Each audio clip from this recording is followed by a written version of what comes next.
Welcome back to This Old House here in Barrington, Rhode Island. Today we're going to put shingles on the side of the house and solar panels on top of the roof. For the homeowners here, it's going to be about 20% of their demand. We'll take you behind the scenes of one of Newport's famous mansions. Welcome to the Elms. Wow, look at this. Craftsmanship is just amazing. And remember, this house was only used 6 to 8 weeks every year. And we're going to show you a very cool way to heat your house. Right here on This Old House.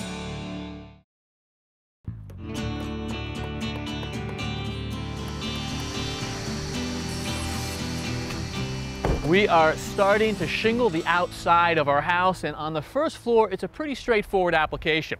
We are using corner boards, those white pieces of trim you can see on the corner there, and also on the side wall the shingles primarily lay flat. But up top it's a different story. On the bottom of the second story there is a very distinctive architectural detail. It is a band of shingles, and at the corners, instead of trim boards, we're going to weave the shingles next to each other, and also we're going to kick them out in this very distinctive flare, a detail that you guys are working on right now, Andy. And I guess when it comes to shingles, you can either use white cedar or red cedar. You guys chose red. Why?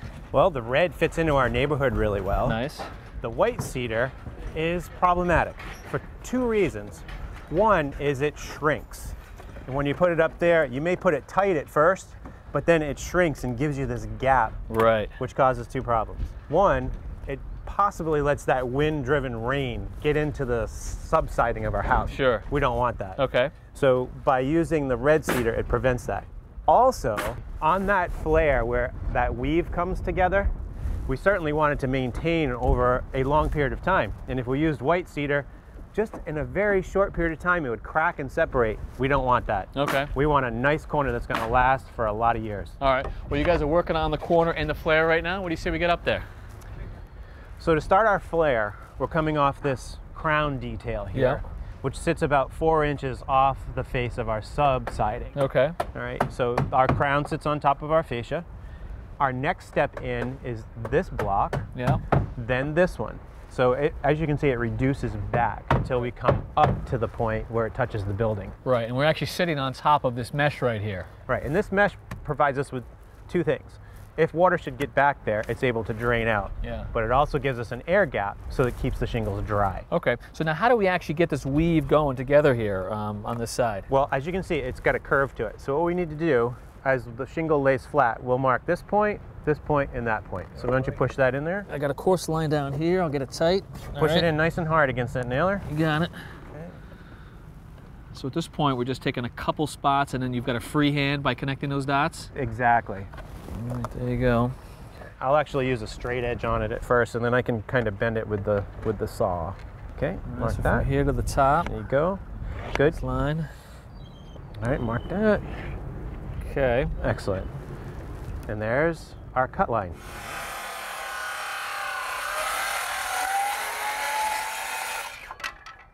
Why don't you fit that in there? Yep. Down to the line, nice there. Looks good here. Why don't you grab that nail gun, pop that right in there. I'm gonna hold it nice and tight for you. Okay. Beautiful. Okay, let's do our other side here to create our corner. That's a little bit of a big one, so let's start with a smaller one. Too small? Oh, that'll work. Okay, I'm gonna hold it to the line. If you inscribe the back side of this. So no points necessary here. We can just do a full line. Exactly. Got that pencil? Oh, don't you have your own? You know what? My belt's down on the ground. I don't know what I was thinking. Thank you.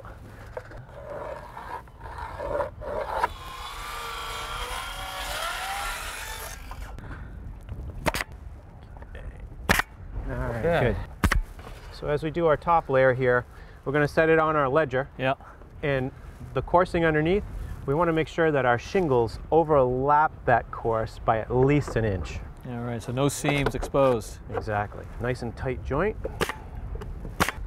All right, Kevin, so we're gonna hold off on this spot because this one's lapping over here. Yep. So we wanna alternate our weave. So we're gonna start from here and come this way. That's very nice. Okay, push in nice and hard. Yep. I'm gonna scribe the back.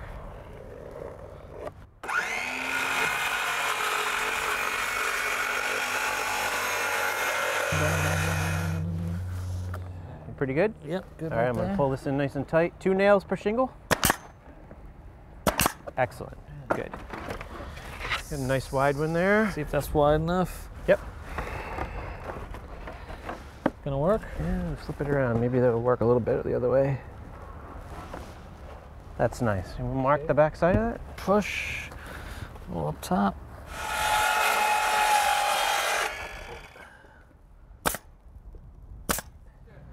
Okay, so we got a nice weave on the base course, and then we just got to do a finished course from either side. Yep, and we'll alternate this corner and go right up to our trim piece here.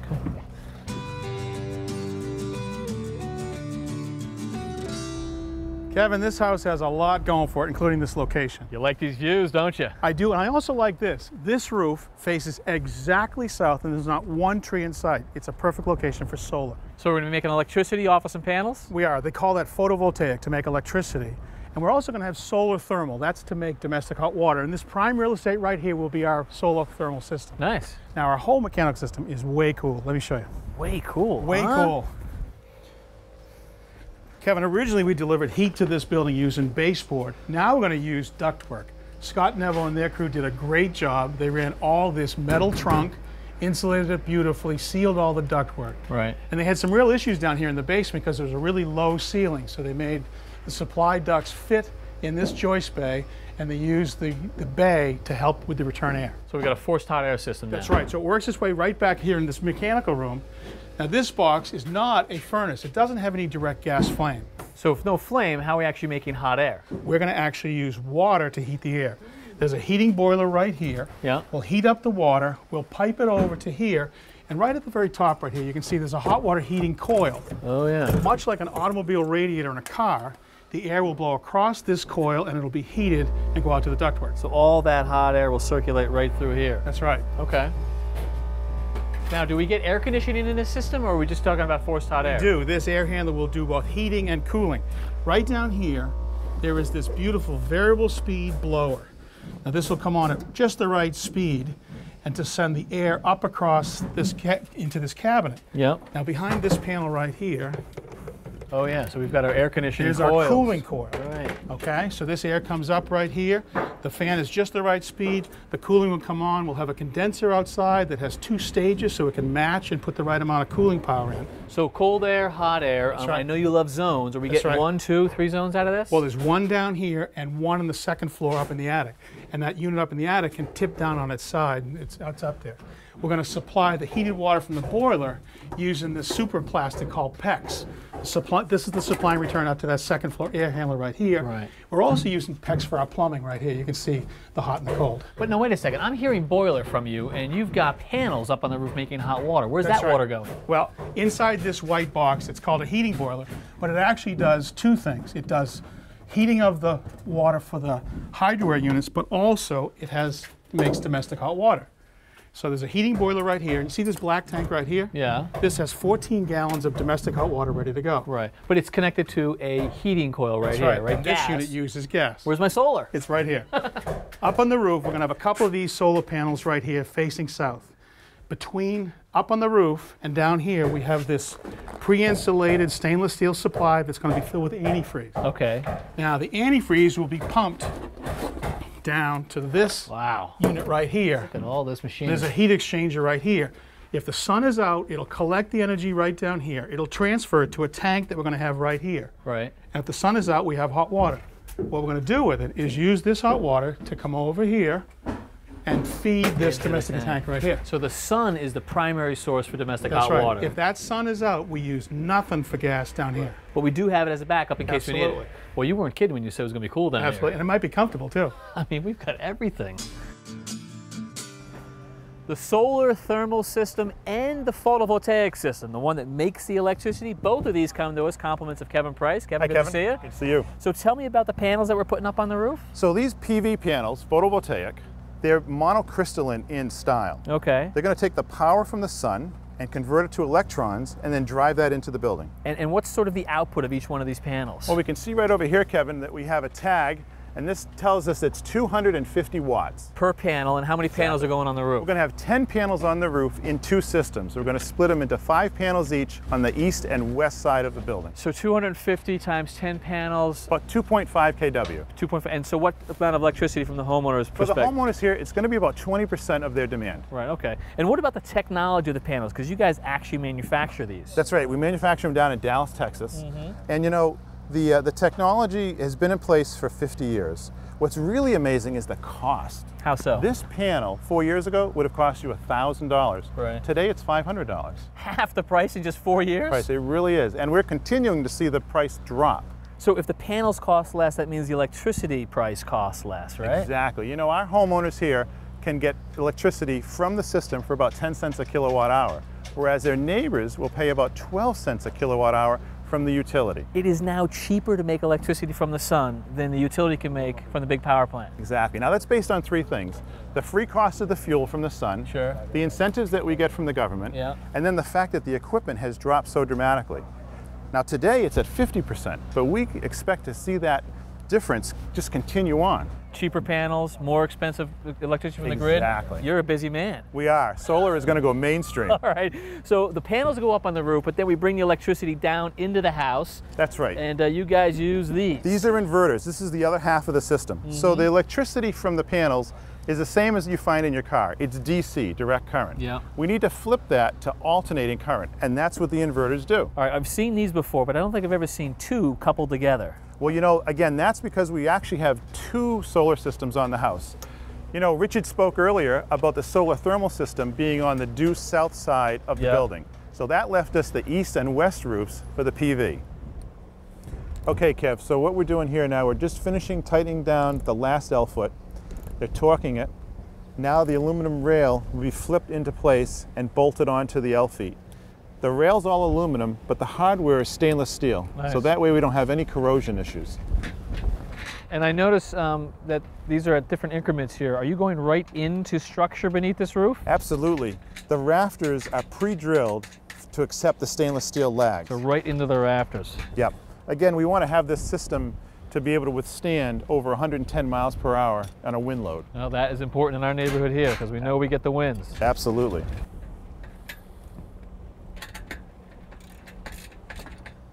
So Kevin, what's going to happen now is the panel is getting mounted onto the rails. Right. And it's positioned and held temporarily with a carpenter's clamp against the top rail. So now Jeff will start to put in a bonding washer which electrically connects the back of the panel to the top of the rail. And then it's just a process of clamping them down? That's right, Kev. You're going to just finish that last end clamp on the outboard one, and they're ready to go to get the second panel. The second panel is already bolted down. Jeff is making the electrical connection with the leads on the top. Right. And then we're just going to repeat that process right down the line? All the way. Yep, 5 more panels. And so when they're all in place, what do we have to do about maintenance? Really, they're maintenance free. We just let the rain clean them off. All right, and then let the sun shine and we've got power. Absolutely. All right, Kevin, thank you. Thank you.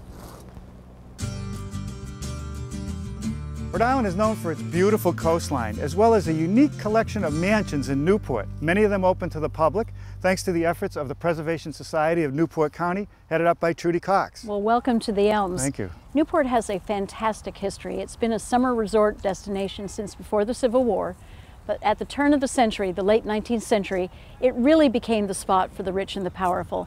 And one of the results was the building of the Elms as a summer cottage built by Edward Berwind. Summer cottage with 65,000 square feet. That's some cottage. It is. Well, the Elms was built in 1901. It took 3 years to build. It cost $1.4 million. That was a lot of money back then. That's right. And it was built by Edward Berwind, who made his money from coal. He wanted a French chateau, so he hired an architect and they designed the building after a chateau outside of Paris. And you can see it was a house for entertaining and impressing. So let's go and take a look inside. Wow, look at this. This is quite the entry hall. You had exactly the reaction that the Berwinds wanted to have. They built this house to impress. And as you can see, first reaction, it is monumental. Sure is. I mean, look at this. It's a soaring space that goes up a full 2 stories, must be 40 feet high. There's a double staircase wrapping around each side with beautiful wrought iron rails capped off with brass. And remember, this house was only used 6 to 8 weeks every year. That's all? That's right, summer cottage. Huh. And look at all this marble. Where did this come from? That's Brescia marble from Italy, as is all the marble throughout the house. So that was all imported. That's right. And the capital on top of these columns is gilded. And I see a lot of stone here. Well, the house is brick, but it is faced in limestone. The craftsmanship is just amazing, and so is the art. I mean, look at this. Again, a monumental painting. He was a collector of Venetian art, so this certainly makes a statement. But if you really want to see the room that makes the statement, it's the ballroom. This is the room that people entered when they first arrived at the Elms, either for a dinner or for a dance. And you can imagine hundreds of people here in this room enjoying themselves. I mean, quite a room as well. I mean, look at the cast plaster work in this room. It wraps all the way around the perimeter room, down the walls, and beneath this beautiful chandelier is I wouldn't call that just a medallion. I mean, that's a piece of art. All those cupids are enjoying themselves in the same way that the guests would. Guests would include industrial leaders, the Secretary of the Navy, Ethel Barrymore, Alice Roosevelt, the daughter of President Roosevelt, lots and different sorts of people throughout the summer season. I can just imagine some of the conversations that happened in this room. I think a lot of socializing got done, and a lot of business probably got done too. I'm sure of that. So here we are, Norm, in the Venetian dining room of the Berwyns, where they would have had intimate dinner parties. Right. Well, my eye goes immediately to this ceiling. That is impressive. And what's extraordinary is that it's not wood, it is cast plaster, painted to look like oak, and each line is gilded. Wow. Well, it's in terrific condition. It hasn't been touched up. We've been so lucky. Wow. Artwork on all the walls. These paintings are attached to the walls, so they can't be moved. Permanently set there. And wainscoting along the bottom of the room. Beautiful woodwork, including these doors. Wow, look at these. That's Santo Domingo mahogany. Right, you can't get Very that rare. anymore. That's right. That's right. And ornate hardware. More wood over here, these wooden columns that actually create a nice surround around this marble fireplace. It's a variety of Italian marbles. Fireplace would have been used maybe a chilly summer night. Right. And plenty of light in this room. There's 4 big chandeliers, plenty of light. Well, Berwyn was very modern, contemporary. This was one of the first electric houses in Newport, so I think the guests would have been wowed by the fact that they were looking at electric light bulbs. So it has quite an infrastructure. It does. Now, back in 1901, when this house was built, electricity was a new technology, and most people thought it wasn't very dependable, so they'd back up their electric lighting with gas lighting. Mr. Berwyn was a very modern man. He believed in electricity. This whole house was electrified, one of the first houses in Newport to be electrified, and this panel is the electrical panel for the house, and it's pretty amazing and pretty snazzy. I'll say, very fancy, made out of oak, and all the circuits are placed on this marble. Now, I do see some similarities to our modern day system. There's one big switch here. It says service, so this would be the main. And they use fuses, not circuit breakers. And then it breaks down into smaller circuits, ice machine, elevator. Sitting room, breakfast room, every room was marked. Okay, so if a fuse blew, someone had to come down, open the switch, put in a new fuse, and put it back to work. This panel was actually in use until the late 1980s. Really? But in 1901, there was no grid. So where did the electricity come from? Generated right here in the house. Right, and what was the fuel? The fuel was coal because, after all, he was in the coal business. Well, that makes sense, and I bet he got a good price for the coal. So here we are in the boiler room of the Elms, and one of the most unique features is this underground tunnel. Even though he was in the coal business, he didn't want his guests to see the coal being delivered to the house. So it was delivered outside of the walls of the property into one of these coal cars, transported by rail. You could bring the coal to the storage area or take it to the boiler room. And this is quite a storage area. Must be almost 30 feet tall, 20 feet wide. You can put a lot of coal in here. You could put 40 tons of coal at any one time into this room. All right. And here you have the boiler room, and not just one, but 3 giant furnaces for a house that only gets used 6 to 8 weeks each summer. They wanted to have heat in the winter months, primarily to protect the collection, protect the furniture. So that's the purpose. Well, it's not just about furnaces. It takes a lot of people and a lot of effort to maintain a house like this. As well we know, that's what we do every day. So here we have one of our conservation projects underway. We are restoring these Chinese lacquer panels that were once upstairs from the 1700s. Our conservators are helping bring them back, and once this project is complete, Norm, this is going to be one of the finest examples of restored Chinese lacquer panels anywhere in the world. Oh boy, it looks like a painstaking process. All these little squares that have to be dealt with and special tools. And I bet it's costly. Well, we don't have a coal baron any longer taking care of the Elms. The Elms and 10 other historic houses in Newport are owned by the Preservation Society of Newport County. And our job is to preserve and protect and conserve them. So the job is a big one. Right, and you can't do that without visitors or private donations or even grants. That's right. Well, you're doing a terrific job, I got to say that. I enjoyed the tour, the behind-the-scenes look, and all the work you're doing to keep these magnificent mansions in Newport in shape so the world can appreciate them. Thank you. Thank you so much for coming.